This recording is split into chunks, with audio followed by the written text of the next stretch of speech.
The Atlanta Braves blew the National League wild card in September of 2011 and are off to a rough start in 2012. Sound familiar, Red Sox fans?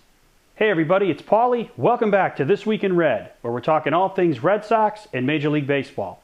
Like the Boston Red Sox in September, the Atlanta Braves also had a collapse of their own as they blew the National League wild card last September, losing I think an 8.5 game lead to the eventual World Series champion Cardinals in the final month.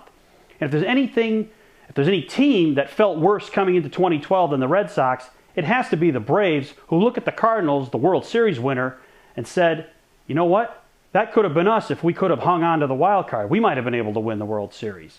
So coming into 2012, you would think that the prospects for the Braves are pretty dire. I mean, they were swept in the first 3 games of the season by the Mets.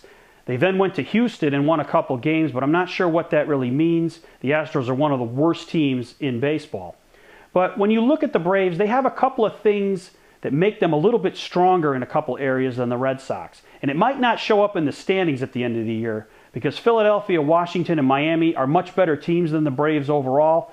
So even if the Braves improve in certain areas, their one-loss record may not reflect it. But the Braves have a solid top 3 in their rotation. Tommy Hanson and Jair Jurgens right now are pitching very well.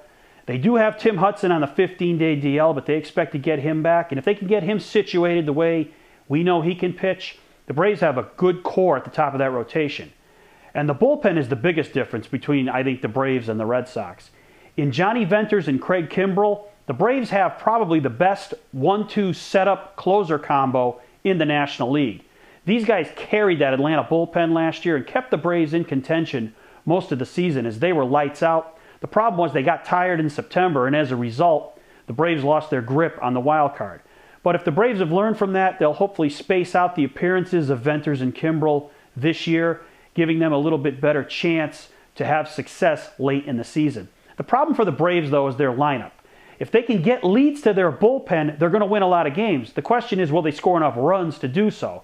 They really need Jason Hayward in his 3rd year to return to his rookie year form. He had a horrible year last year, and they need him to step up and be the guy he was as a rookie. They also need Freddie Freeman, their hotshot first base prospect, to do the things that they think he can do. They need Dan Uggla to hit with consistency, who came over from the Marlins last year. They have an all-star catcher in Brian McCann, and they have a guy in left field in Martin Prado who can hit pretty well. The problem is the Braves just don't score enough runs. But again, if they can do that and get leads to their bullpen, they will win a lot of games. It just remains to be seen how much success they'll have in such a good division in the NL East. So as I said, we didn't talk much about the Braves in the offseason, but we should be talking about them now because their situation is very similar to the Red Sox. So what do you see for Atlanta in 2012? Thanks for watching. Don't forget to subscribe and tell all your friends about This Week in Red.